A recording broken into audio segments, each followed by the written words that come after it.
সবাই ভিডিওটা একটু ধৈর্য সহকারে দেখুন। নামাজ পড়বো কেমনে? রাসূল যেমনে পড়ছেন। রোজা রাখবো কেমনে? রাসূল যেমনে রাখছেন।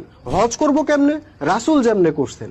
ভাই এই পর্যন্ত বাঙালি মুসলমানরা ভালোই বুঝে, কিন্তু এদেরকে প্রশ্ন করেন রাষ্ট্র শাসন করবো কেমনে, অর্থনীতি চালাবো কেমনে, বিচার ফাইসালা করবো কেমনে, দেখবেন তখন আর রাসূলের কথা বলবে না, তখন বলবে পশ্চিমা প্রভুরা যেমনে চালায় তেমনে। কেন রে ভাই? ব্যক্তিগত বিষয়ে রাসূলের আদর্শ আর জাতীয় রাষ্ট্রীয় বিষয়ে পশ্চিমা আদর্শ কেন? আচ্ছা, পশ্চিমারা যদি এতই ভালো বিধানদাতা হয়ে থাকে, তাহলে তাদের বিধানেই নামাজ পড়েন, তাদের বিধানেই রোজা রাখেন, তাদের বিধানেই হজ করেন। শুধু শুধু নামাজ রোজার বেলায় রাসূলের উম্মত শাস্তে আসেন কেন?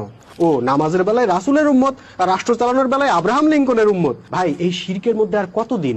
দুই নৌকায় পা দিয়ে আর কয়দিন দাঁড়ায় থাকবেন? হয় মোমেন হন হয়ে আল্লাহটা মানেন, না হয় কাফের হন হয়ে পশ্চিমাদেরটা মানেন। কিছু আল্লাহ আর কিছু পশ্চিমাদের মানতে গিয়ে মোশরেক হয়েন না। মোশরেকদের শাস্তি কিন্তু দুনিয়া থেকেই শুরু হয়ে যায়। বাকারার 85 নম্বর এই ভাই আয়াতে এক কথার প্রমাণ। সাথে যদি একমত হয়ে থাকেন অবশ্যই ভিডিওটা শেয়ার করে দিবেন।